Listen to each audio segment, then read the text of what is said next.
ప్రజలు విచ్చలవిడిగా ప్లాస్టిక్ వ్యర్థాలను డ్రైనేజీలో పడేయడం వలన కరీంనగర్లోని పెద్ద డ్రైనేజీలన్నీ కూడా ప్లాస్టిక్ వ్యర్థాలతో నిండిపోయి ఉన్నాయన్నారు ప్రజామిత్ర ప్రోగ్రెస్ అవి డెమోక్రటిక్ ఫ్రంట్ వ్యవస్థాపకులు కొరవి వేణుగోపాల్. దీనివల్ల వర్షం నీరు రోడ్లపై ప్రవహించి వరదగా మారుతుందన్నారు. కరీంనగర్ పట్టణాన్ని ప్లాస్టిక్ రహితంగా మార్చి నగరాన్ని కాపాడాలని డిమాండ్ చేశారు. కరీంనగర్ లో మీడియాతో మాట్లాడిన ఆయన ప్రజల లోపాలు ఈ మార్పు రావాలంటే అన్ని మతాల పెద్దలు, అన్ని రాజకీయ పార్టీలు, వివిధ పౌర సంఘాల నాయకులు, కార్పొరేటర్లు, నగరపాలక అధికారులు, పోలీస్ అధికారులు, విద్యార్థులు, యువకులు, కార్మిక సంఘాల నాయకులు, న్యాయవాదులు, టీచర్లు, డాక్టర్లు, జర్నలిస్టులు అందరూ బాధ్యత వహించి ప్రజల్లో ఒక మార్పు తీసుకురావడానికి కృషి చేయాలి.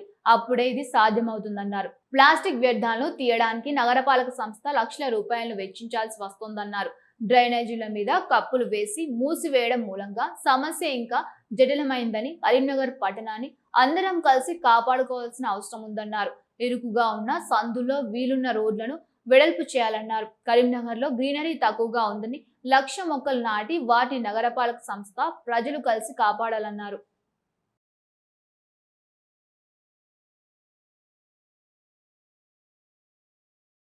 వర్షం పడ్డప్పుడు ఏంటంటే బ్లాక్ అయిపోయి మొత్తం రోడ్ల మీదకి నీళ్ళు వచ్చి కొన్ని కాలనీలకు నీళ్లు రావడం అనేటువంటిది జరుగుతుంది గత కొన్ని సంవత్సరాల నుండి. దీంట్లో ఒక్క మున్సిపల్ అధికారులను కూడా పెద్ద తప్పు పట్టేది ఏం లేదు. ఎందుకంటే ప్రజలు కూడా దీనికి సహకారం చేయాలి. ఎందుకంటే ప్లాస్టిక్ వ్యర్థాలు ఈరోజు పేపర్లో మనం చూద్దాం, డ్రైనేజీల్లో ప్లాస్టిక్ వ్యర్థాలు కరీంనగర్ పట్టణంలో ఇవాళ పేపరు, నిన్న కూడా స్టేట్ ఎడిషన్లో ఇంకో పేపర్లో రావడం జరిగింది. అయితే నిన్న మన కెమిస్ట్ భవన్ దగ్గర సిల్టు అనేటువంటిది తీస్తే ఒక్కటే రోడ్ లోపల 5 ట్రాక్టర్ల ప్లాస్టిక్ అనేటువంటిది వెళ్ళింది. ఇక్కడ మా 53వ డివిజన్ మీకు శర్మనగర్లో కూడా హాస్పిటల్స్ దగ్గర కూడా ఎప్పుడు డ్రైనేజ్ సాఫ్ చేసినా కానీ దాదాపు ఒక ట్రాక్టర్ ప్లాస్టిక్ అక్కడ వెళ్తుంది.